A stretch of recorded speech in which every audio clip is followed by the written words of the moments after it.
Hello, I'm Jocelyne Cesari. I am a senior fellow at the Berkley Center for Religion, Peace and World Affairs. And it's my great pleasure to engage today in the next hour in conversation with Kalpana Jain, who is an expert on India and politics and religion in the country, and also a chief editor at The Conversation. So thank you, Kalpana, for joining me. The reason for our conversation comes from the very alarming situation of continuous attacks against Muslims in India, lynching, discrimination, attacks on people. And this is not something that has been absent completely from Indian society, but it really raised in the last mandate of Modi, and it even was exacerbated by the pandemic. The pandemic showed a great deal of anxiety and fear, and it was very much geared against Muslims who were prevented in some cases to get into hospitals, where their businesses were shut down, where people were also again attacked physically. So the question we are having here is the fact that now the observers are looking at the situation through the angle of Islamophobia, and Islamophobia is a term that was usually used for understanding the condition of Muslims in Europe and in America. So what is also striking here is this globalization of some terms, and easy to term that different protagonists in India are using as well. This is a question I think that we will try to address also with Kalpana.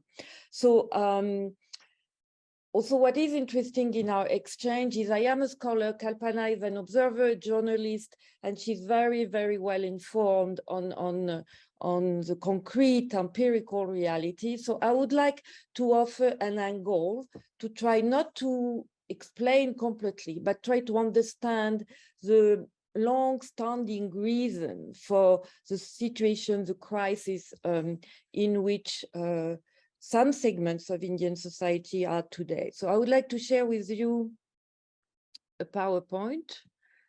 I'm taking it from a work I just finished, where I try to look at the way that different religious traditions get into political crisis or tension in different countries. And so that's a book, We Got People and India along Russia, China, but also Turkey and Syria are my case studies. But before I get to the specific of India, I want to be clear on the premises of this work. So what is at stake in this modern approach to religion is to look at the concomitant dissemination, diffusion of the nation state and the concept of religion that is embedded in it.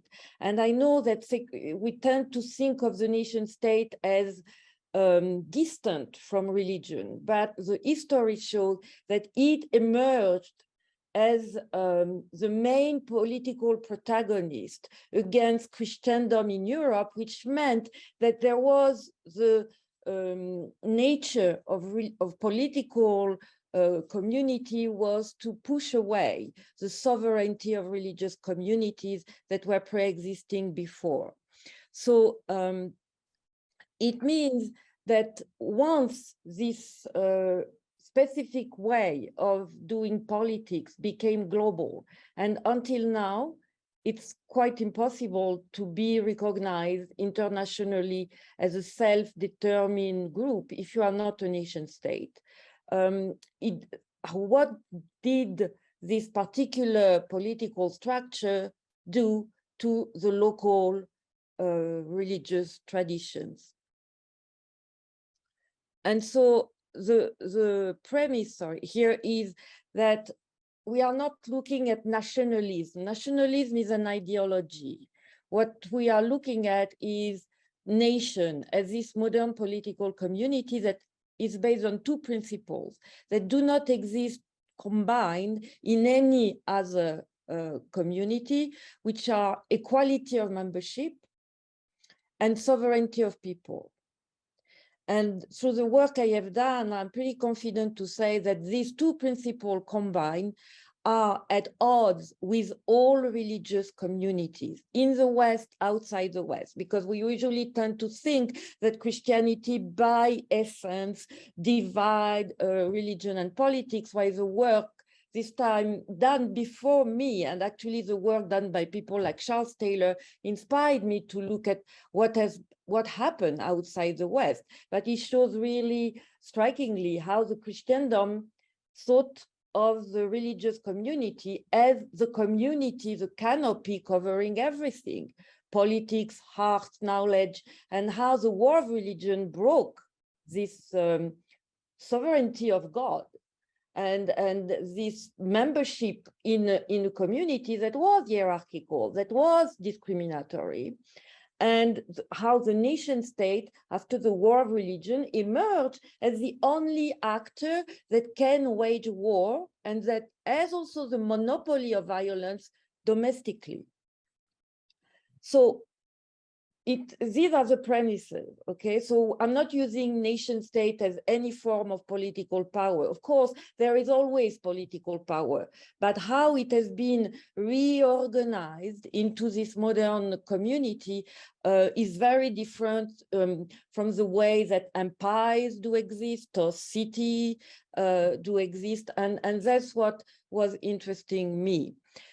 So, when we turn to India, it's quite an interesting composite. It's a subcontinent. It covers multiple languages, ethnicities, local tradition. And until this encounter with the modern nation as equality of membership, sovereignty of people, there is no real centralized organization. The location to manage conflict and tension between people and groups is local. And actually, lots of studies show that people thought of themselves as members of a particular local group. And this locality could cover different religion, tradition, and ways of being. But the unification was the local group superseding the different ways of being, either Hindu or Muslim or Baha'i or Sikh, and so on. So that's something that is broken by the encounter with the British, and the beginning of a discussion where people are identified by their religion. And this is something that is modern, in the sense that the British governor wanted to talk to a representative of Islam and representative of Hinduism. While people before thought of themselves with this characteristic, but in a local management of relationship. And this created the vertical connection with a central power, at the time the British, and it also obliged people to look at their religion in a way that didn't exist before. And that's very interesting when you read the archives of the different British governorates. They also insist a lot on not completely cataloging or describing people in a unifying way. There is one of the law that say, you know, we talk about Hinduism, but actually what people call Hinduism here is very different from what people are doing over there. And so there was this diversity, this lack of centralized structure that existed. I'm not saying that Hinduism didn't exist until colonization. That's not what I'm saying. I'm saying that there was diversity, that the term Hinduism, once it was used by the colonial power and discussed by the local elite, tried to create this unity, this coherence that was not systematically there before. And And this creates a lot of discussion on indeed what is the nature of the Hindu tradition in the building of this modern political community. And unlike what a lot of people think, the movement that wanted an Hindu nation were already there. In the 20s, the group from which the BJP will rise several decades afterwards was already present, but it was one way of looking at this connection between Hindu tradition and the modern political community. And that's why the Indian national identity was built on both this Hindu legacy, but in an inclusive way. The founders of India, of course, they thought through Hindu categories, even Gandhi, but it was in an inclusive way, in a sense that there was this commitment to acknowledge diversity. So that's the principle of secularity for India. I always say to my students, India doesn't separate religion and politics. Religion is not privatized, and people are committed to religion. So it flies in against all what we think secularization is. But the secular Indian culture is about equidistance, or trying to be equidistant to different religious groups, but also different ethnic groups, different linguistic groups. So it's quite a challenging, complex system. At the same time, it's very interesting to see that the Muslims, the moment this Hindu national identity starts to crystallize, how they become very nervous. And some of them, and it will lead to the creation of Pakistan, some of them think that they cannot live in this new context. Again, because the connection now is not about making things durable or civil at the local level, is to exist as a religious identified group across the local diversity. And this the breaking point from what I have read and explored is that a lot of Muslim elite, when the moment of independence came, and there are very nervous account of, for example, the flag of India. It's secular, but the symbols are Hindu. There was a lot of discussion about the salutation in the school that were also coming from the Hindu tradition. So lots of local elite, Muslim elite, so that it was not a place for them anymore. And they thought of themselves as a minority. While we know that the Mughal ruled the subcontinent for a very long period of time. So until the encounter with the Brits, the Muslims never thought of themselves as a minority, because they saw themselves as a thread in the tapestry of what was India. And it is the British power that start counting people, so the majority and the minority. And this is also come with this question of the number. A minority is not only a number. A minority is also a capacity to lead your own destiny, to have some power on what you want to become. And I think that the moment these Hindu symbols became more visible in the way that in India will be, this makes a lot of Muslims nervous. And so, it, as we know, it translated into the partition, which for the Indian political elite was a failure. It was seen as a lack of success in building this secular, inclusive India. So I don't want to go on and on that, but what I show in my work through different methods is actually, and this was done before the book was finished, before right at the beginning of the pandemic. So what once you understand or try to capture these different tensions, and looking at history and how some terms like dharma, like Hinduism are reinvested differently in the current situation, you see emerging patterns that I think will remain the four main domains of the politicization of Hinduism. The first one is the dispute over sacred spaces. And that's the case of the Ayodhya dispute. I mean, again, there always been competition and tension about holy locations between Muslim, Hindu, Sikhs. That's not a new, that's not something new. What is new is that some of this conflict becomes symbol of the whole national identity. And that's how they become sacred, actually. Because they go beyond the ownership locally on a place of worship to represent the totality of the group. And from what I am observing in the distance, is it seems that the Ayodhya dispute has been resolved, but there are other tension on other places.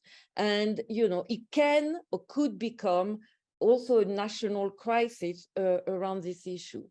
The second pattern is the local political competition between religious and ethnic groups. And again, because we have always looked at India through the top establishment of the secular elite, we tend to forget that locally the diversity in terms of ethnicity and religious affiliation has always been there. And that even people who look very secular, like the Nehru family, actually there was a way of being identified through Hindu symbols in the local competition. The moment that one group feels very vulnerable, let's say the Muslims or the Hindus in one particular localities, it creates tension and it can create also riots, something that has been very present, unfortunately, across Indian history, starting even before the independence. The third element, and this, it's a tension over religious conversion. And this is going to go even more if you think now Uttar Pradesh has voted a law that prohibits conversion for religious reasons. This I wrote before the law. So that's a kind of tension that will not go away because it involves the number and it involves the religious identity as non-negotiable, which is a result of building the nation state, not of the Hindu traditions in themselves. And the fourth is the competition for the shaping of the national narrative. This is quite striking. There is no agreement whatsoever about the narrative of who are we as modern Indians. You see the succession of committees and attempts and changes in the history textbook, either more inclusive or more exclusive. We are in a phase of more exclusion, so that it's going to continue. That's again something that has not been solved with either making room for the diversity or looking at it through an Hindu lens only. So in a nutshell, if we look at Islamophobia today, it is a sort of symptom of this increase in fear and anger about the status of what is considered now, even by Muslims themselves, as religious minorities. And it's fascinating to see that the discourse on secularity in India is not anymore about granting rights to all the groups. The discourse of Modi on secularity is trying to preserve or to strengthen the rights of the majority against the power given or too much power given to the minorities.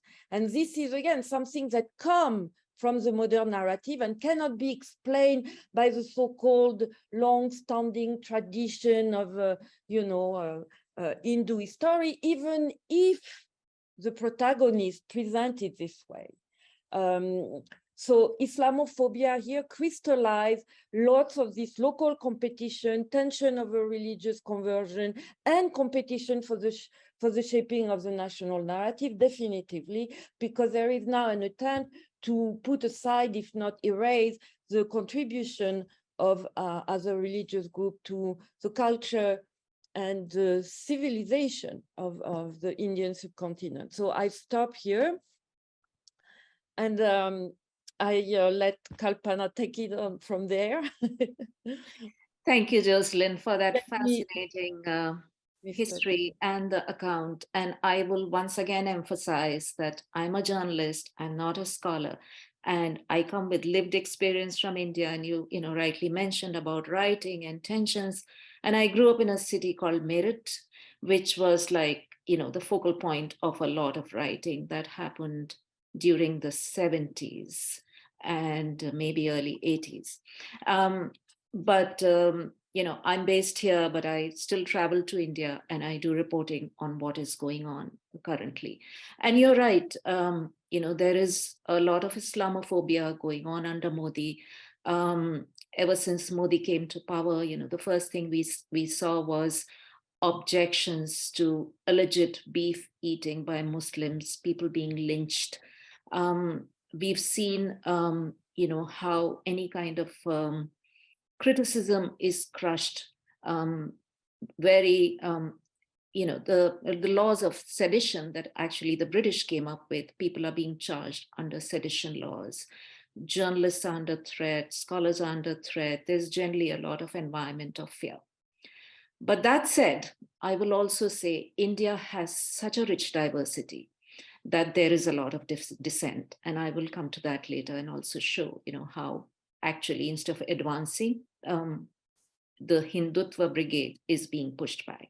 And I will demonstrate that later. But I also want to come back to your point about the early India and under the British, and you know, as Pakistan gets carved out under as a new nation by Jinnah, who actually never professed to be this you know, very practicing Muslim. He came from the Khoja dynasty or you know, Khoja denomination, and he never saw himself as a very fundamentalist sort of Muslim. But then politics changed, and it was a lot of politics that happens between Gandhi and Nehru and the creation of separate Muslim electorates, and it leads to eventually the creation of Pakistan. But we also need to remember, and you mentioned that, you know, the creation of this whole elite class by the British, and who gets representation in that elite class. And there are very prominent Muslims at that point of time in the Indian National Congress. And, you know, Justice Tayyabji was one of the first leaders of the Indian National Congress. Then comes in Maulana Azad, who came later. I mean, Gandhi was working very closely with Muslim leaders of his time. But also, and I think you mentioned that in your book, I remember reading that, is how identities are not as strongly defined as they are today about Hindus and Muslims as being totally separate categories, at least. And culturally, I'm aware of that, because even though I grew up in a Jain household, my parents would light, you know, a diya to the Pir Baba, the Sufi saint. And this was a pretty common practice. My mother was homeschooled, but then the ustad or a Muslim tutor used to come to their home.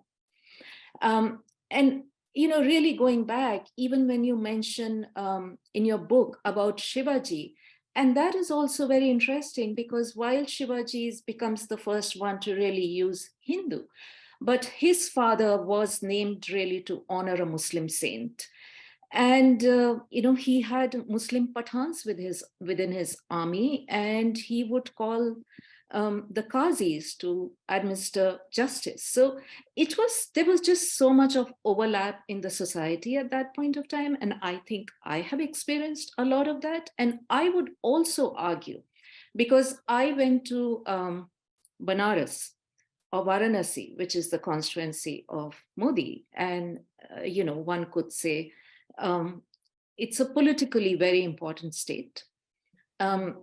And often in the West, I see it as being classified as a very Hindu city, and it could be, but you know, it has 30% Muslim population. And it's very interesting to see how people really come together and live there. And yes, you talk a lot about in your book, and you quote Ashutosh Varshney on why riots happen. Banaras hasn't really seen that many riots, maybe 2.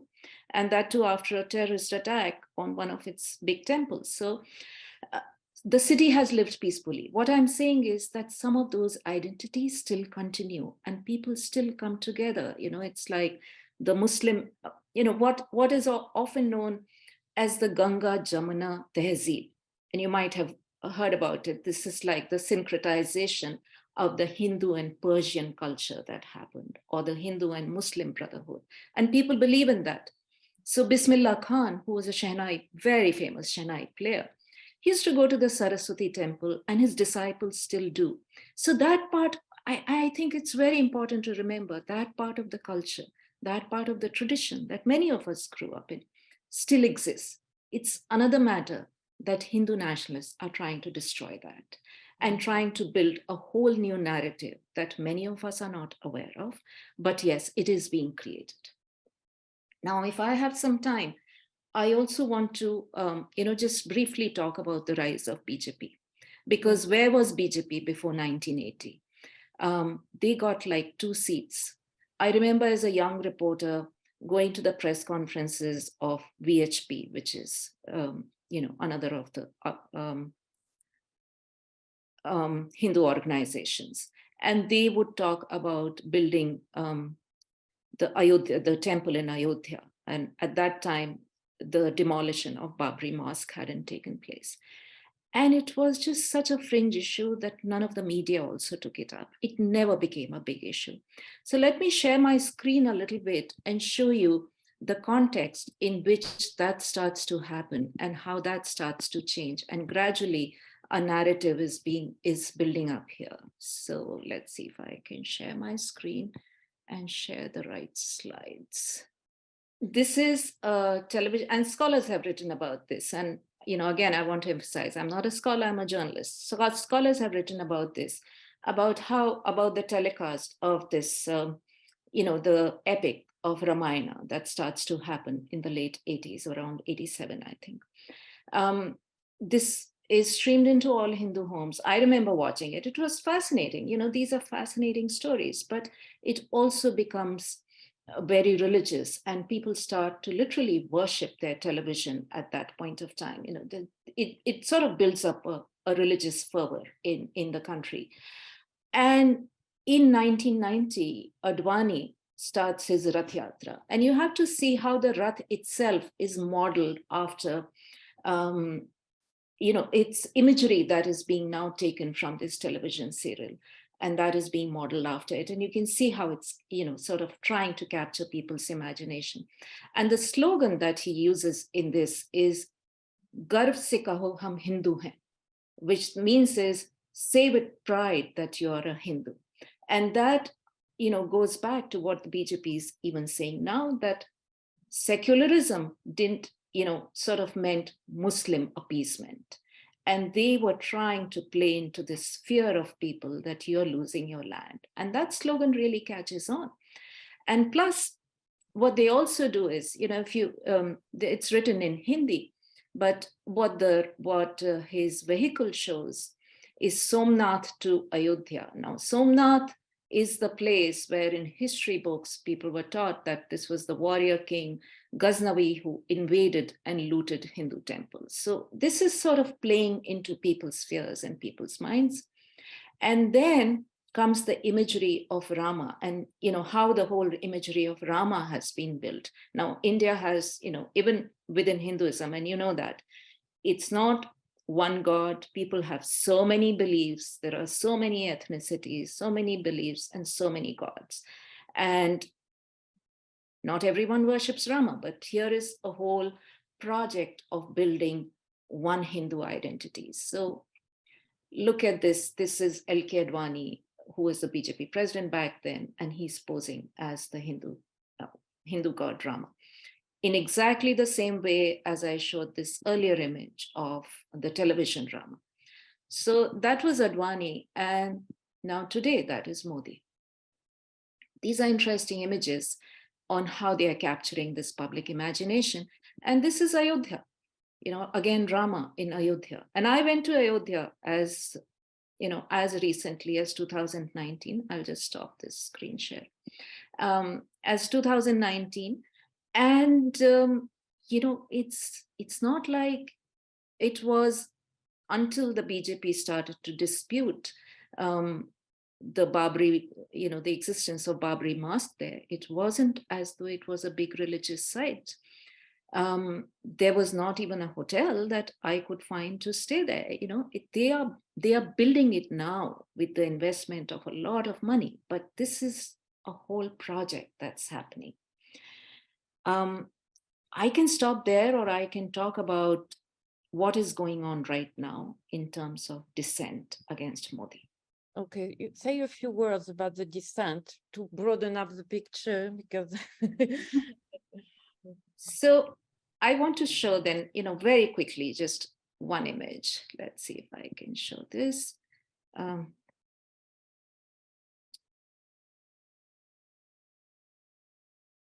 There are just, what fascinates me about India is that, or one can always say that you say one thing and the opposite is true. So see this image, it's a fascinating image. And that shows it's not the BJP as such, it is Modi. Every time elections happen, and these are Modi masks that come up, that everyone wears the Modi mask. I've never seen this in any other election, but it's like you see millions of Modis being paraded. And these are women and just wearing Modi masks. Now that says something about just this, his strong man, his populist sort of policies and what he's trying to do there. But at the same time, what I'll say is there's been a pushback to Modi and the BJP. So if you saw the results of West Bengal state elections 2021, the party was pretty much routed. Trinamool Congress came back with a big majority. So, and also in the rest of the country, they've lost a lot from what the media was earlier saying that they had gained about 70% of India. At this point of time, it's about 40%. They've lost major states, Rajasthan, Andhra Pradesh. In fact, Jagan Reddy, who's a Christian, has come in Andhra Pradesh in power. So, and there is, so that is one part, that BJP is losing ground. People are pushing back. It's not always that, religion works in every case. People want more than religion. And I think we have to also acknowledge that people are smart enough to see, are we being fooled in the name of religion? Are we getting enough from, our politicians? And anti-incumbency always plays a role. So the BJP or Modi came to power after Manmohan Singh had been in power, and there was a lot of allegations of corruption. And that's when Modi comes in. But we don't know, how long Modi will be there if anti-incumbency kicks in and people say, well, we've had enough of this religious narrative and we want to see more development. But we can come back to that and also the development plank of Modi. But just wanted to complicate this narrative a little. Thank you very much. I would like to ask one of the questions that is really in the same line or logic. The question is, my reading of Gandhi gives an impression that he practiced soft Hindutva. He saw Hinduism as the supreme of all religions in India. What are your thoughts in this observation? So I think you would, if you want to address this, Kalpana. Gandhi actually took a lot from Jainism because his mother practiced Jainism. And that's where the ahimsa concept came in about nonviolence. And I will say everyone is rooted in their religion, but is it like a self-Hindutva? I don't know. He had his philosophies, but he really wanted to bring everyone together. I'm not sure I'm the right expert for this, but it also is because there is no organized structure around Hinduism. So each of us is really practicing our own version of what we think is the right way to be in terms of our dharma, in terms of who we are in this world. It's really between me and my God. And I think, as far as the polytheism or monotheism goes, I really like how Diana Egg encapsulates this. And she says, Hinduism is one in many and many in one. So there are all these gods, but you choose an Ishtadevta. who is your main god, who you worship every day. So again, it's about how we want to be in that religion. And I can't comment on how Gandhi wanted to be, but I do know that he took a lot from different faiths and from Jainism. I'm not going to comment on that, but I want to give a shot on the fact that in his political project, he saw the religious difference as a major challenge for the inclusiveness and coherence. And from what I understand, this is very Western, because again, the people until this encounter with counting by religion, they were not thinking this way. That's what and again, this is not specific to India. I see the same kind of changes happening in all other local traditions, because they have to face this encounter and they have to use it in order to exist as a self-determined group. And so it was also a missed opportunity not to acknowledge more strikingly the socioeconomic differences, the whole discussion on having the secluded caste as a separate group. Yeah. What happened? It was Hindus only, including the secluded caste. So this tells me that this for me is the influence of this modern political community, where you also try to push a sort of equality between different groups without automatically taking into account all the challenges within.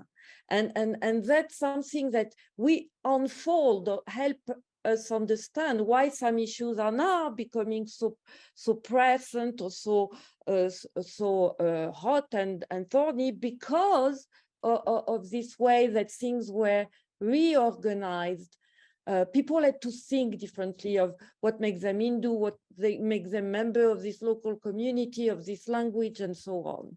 So, yeah.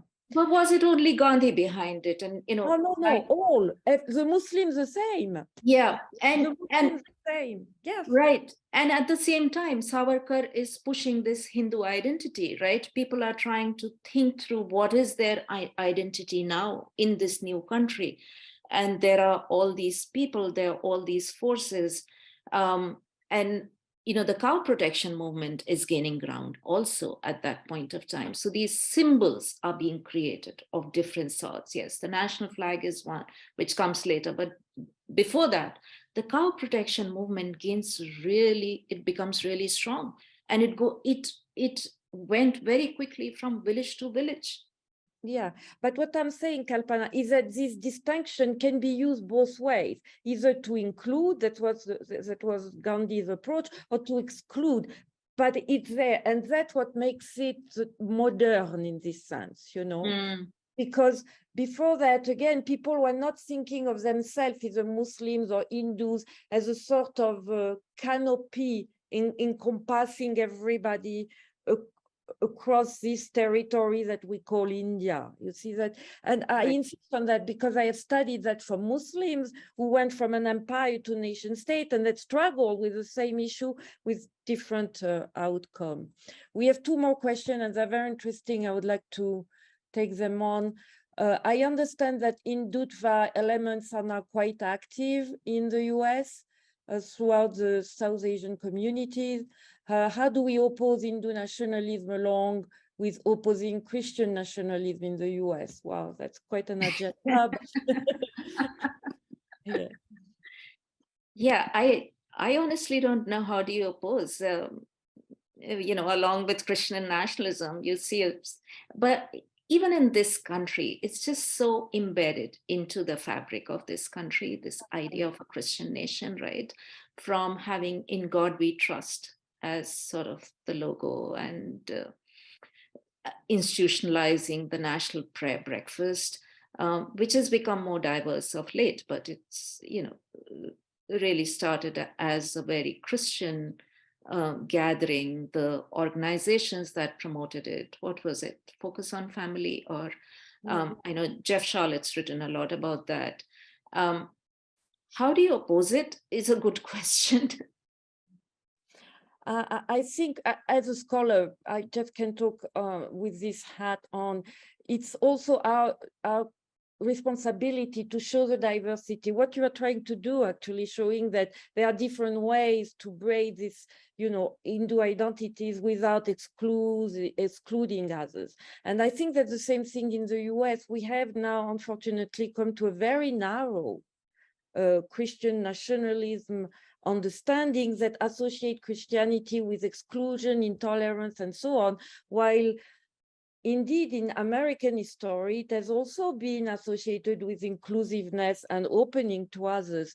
So I think that's what we, as scholars, I see that as always locating this particular trend in a broader landscape. And that's why I'm very grateful for what you did right now about the Indian history. And that's also the responsibility of journalists. And unfortunately, on Christian nationalism, everybody takes it for granted that this is it, Yeah, and it is actually getting harder and harder to tell that story, to bring that past, or in fact, not the past. It is very much the present, but it is not being discussed in the narrative that has been taken over by some elements of Hindu nationalists.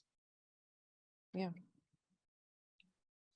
So there is another question. Have you ever thought why this Islamophobia is on the rise, and why the majority feels a threat, and what's the contribution of political Islam in it?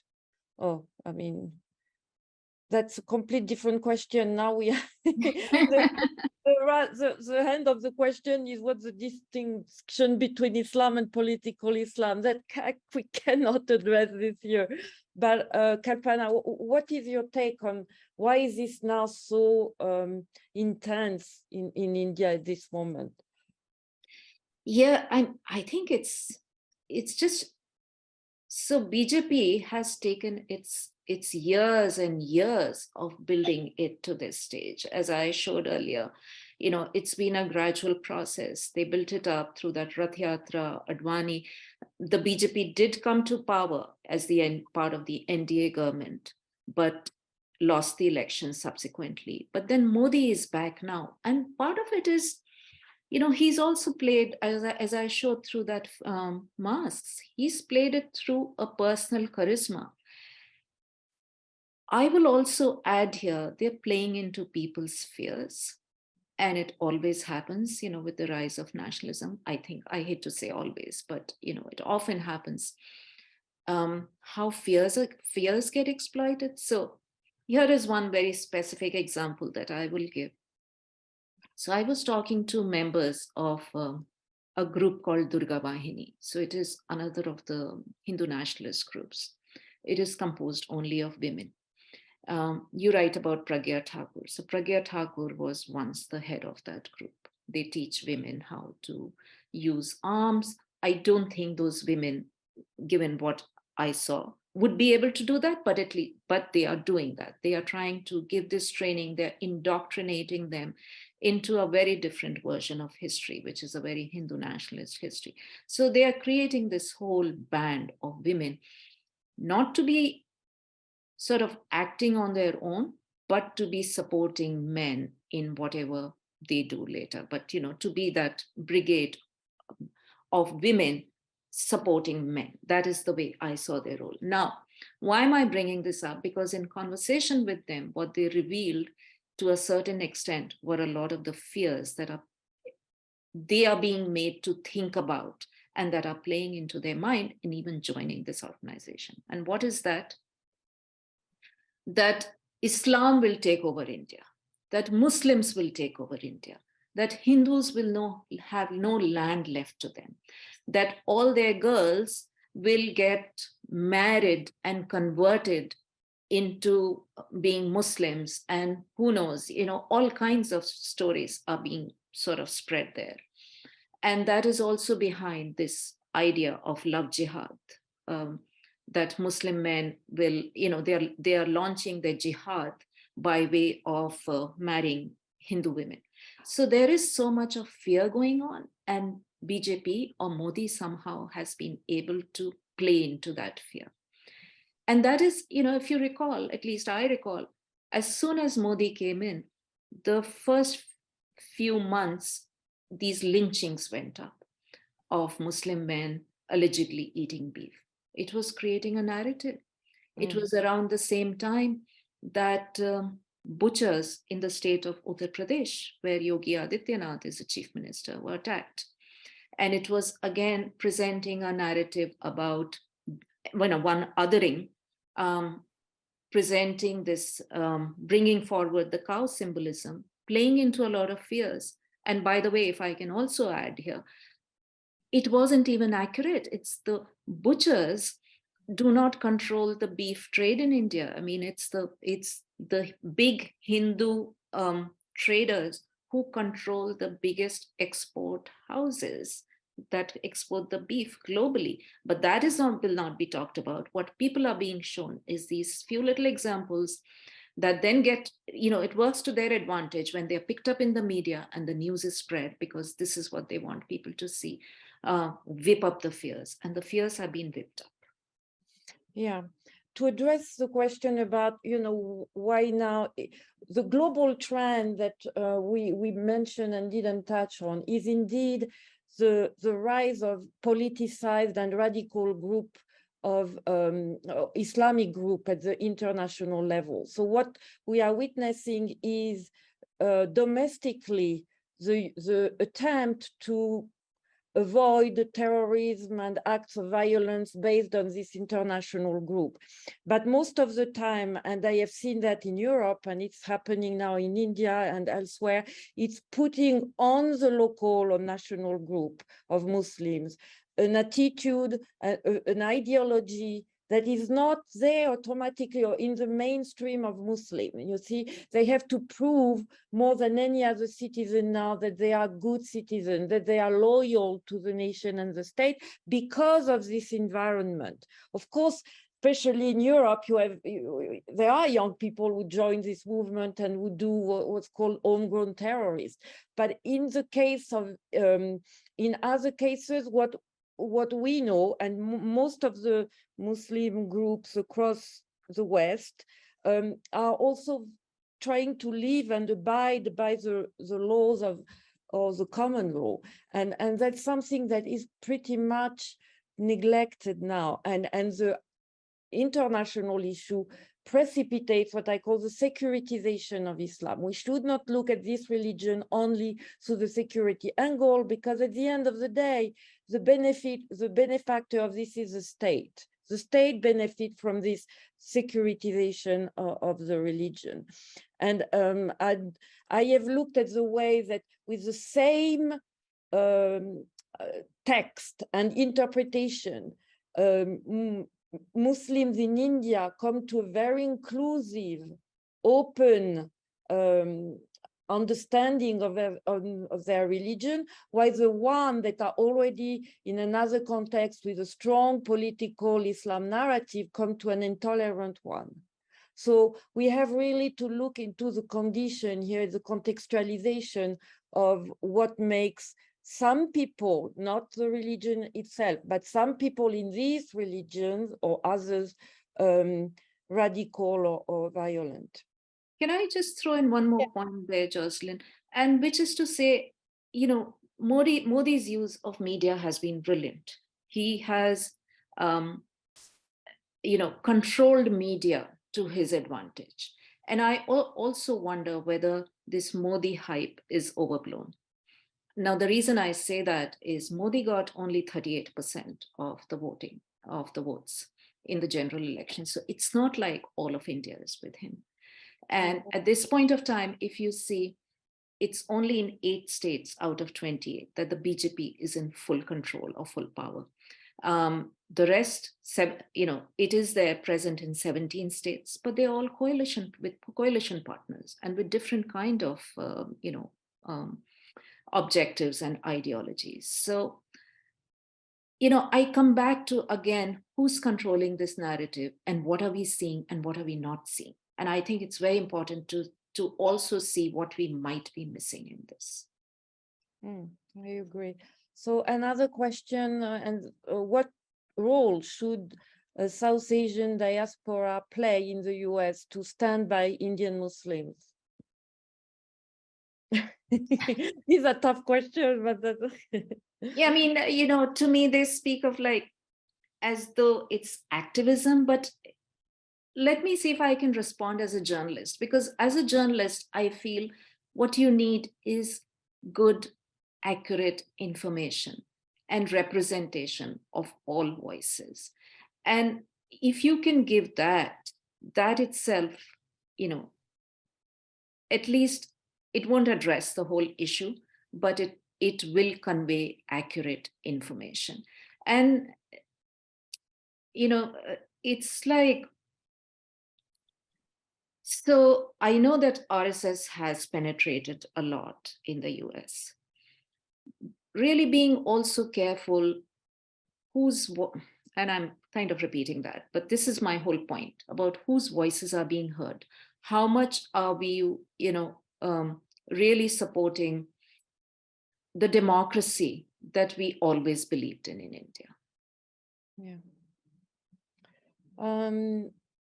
There was another question on, can we attribute to Modi and his policies the rise of violence in itself? Is it the reason why people feel more, I would say, not empowered, but entitled to show this kind of discrimination against their fellow citizens? So do you think it's the BJP policies on itself that can explain that? Well, we do know that Modi kept quiet in the early months when the lynchings were happening. We do know that, politicians were involved and the state should never be involved. We also know that. So you can't dissociate Modi from, what is happening at this point of time. We also know that certain fringe, or what was earlier considered fringe, have come to, get a lot of power. So, you have to look at these facts and then come to your conclusion on who's involved and, how far Modi should take the blame for this. Yeah. So again, the question of policies are efficient when they echo with a certain understanding of groups on the ground. So that's why, you cannot manipulate anything, you see. You have to be able to tap into not the cognitive understanding, but the emotional perception of things. And we are at a moment where everywhere people feel that the state is not fulfilling anymore its primary role, which is to grant the security of people. I think everywhere we see that it's failing, and the pandemic was an exemplary situation of the state lacking, where how do you manage this particular attack with no limit on boundaries and with no face, you see. So and it didn't do well in lots of countries. And so again, because I look at the security issue, the moment people do not feel safe, and the safety is not only physical, what we are witnessing is a lack of safety, what's called ontological insecurity. And a lot of this Islamophobia is driven by this ontological insecurity and states. And one of the questions mentioned China. That's the same thing. There is an insecurity that is building also on this global trend. And again, Islamophobia started as a very obscure term used by some activist group in the UK in 1997. And it was expanded to all Europe, the US, especially after 9/11, and it's now become sort of framework to justify security policies that do not affect only Muslims, even if it does affect them primarily, but that has consequences on civil liberties of all citizens. And I would like to insist a lot on that. There are data that show that the moment the states start to mingle to control, to scrutinize one religious group, it also tends to do it to other religious groups. So the limitation on civil liberty is a real issue. And Islam and Muslim are at the forefront of that, but it's not only Muslim. You can see the rise of or erosion of religious freedom also in multiple other cases. Yeah, no, that's absolutely true. And we see that in India. So, it is an erosion of civil liberties of all its citizens. It's an erosion of the freedom of the media that we've seen all this while. We've seen people arrested and killed who are not just Muslims, but it extends, to other religious groups as well. Yeah. And we are nearing the end of our hour, but there is a question. This is only for you, Kalpana. I cannot respond to that. Will India support a new UN declaration on the rights of nation? I'm not sure. I have the phrasing right here. I'm not sure to understand the question, so I'm giving it to you. Yeah, I have no idea what that question means. I think the biggest discussion going on in India is about the leadership of G20. Yeah. And if that comes to India, then it will again be seen as a big win for Modi. So that is something that is very present in the discussions these days in India. I don't know about this. To finish on that, is Modi now or India aligning itself with what's called, this new coalition of anti-Western countries like China, Russia? Where is India standing now in this tension between this new emerging pole and the I don't know. I don't know about China because, just historically, that is not possible.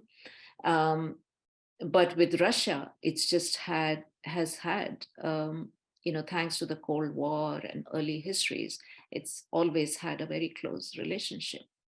And the US and the role of US also in that. So, that has a whole another foreign policy dimension to it. Yeah. So I'm not sure if it is all anti-Western, but there are, relationships, foreign policy relationships that just go back several decades and are linked to various other issues. Yeah. So there is one more question. I'm going to take it because it's, but again, I'm not sure we can respond to that. What needs to happen in the rural areas where there is either misinformation or disinformation, where minds are often shaped by rhetoric rather than facts? That's true. I think the question is trying to explain the American situation and how ineffective as the Congress party, that's for India, being that has contributed to the present situation. So what's the responsibility indeed of the Congress party? We don't have a good, effective opposition at this point of time, and that is certainly a responsibility. And from what we've seen, Rahul Gandhi is following the same Hindutva politics that he sees Modi doing. They're all trying to appease the Hindu vote, going to temples, wearing the Janevu, and we see also the Delhi Chief Minister Arvind Kejriwal doing that. So, there is a responsibility in the opposition, and sadly, we don't have a strong opposition at this point of time. And the Congress party has, I'm sad to say, failed people at this point of time. Okay. So we end up even with more questions than we started with. Beyond the Islamophobia, we see raising this issue of foreign policy, changes of international balance, for sure. And also this global trend about securitization of religion that are eroding civil liberties everywhere. But again, the way that these global trends take ground in different contexts is informed by the long-standing history and the way that people are dealing with their own tradition and also the other in the same space. So we're going to end up here. Thank you for being with us. Thank you also for your very engaging question. And thank you, Kalpana Jain, for joining me in this discussion.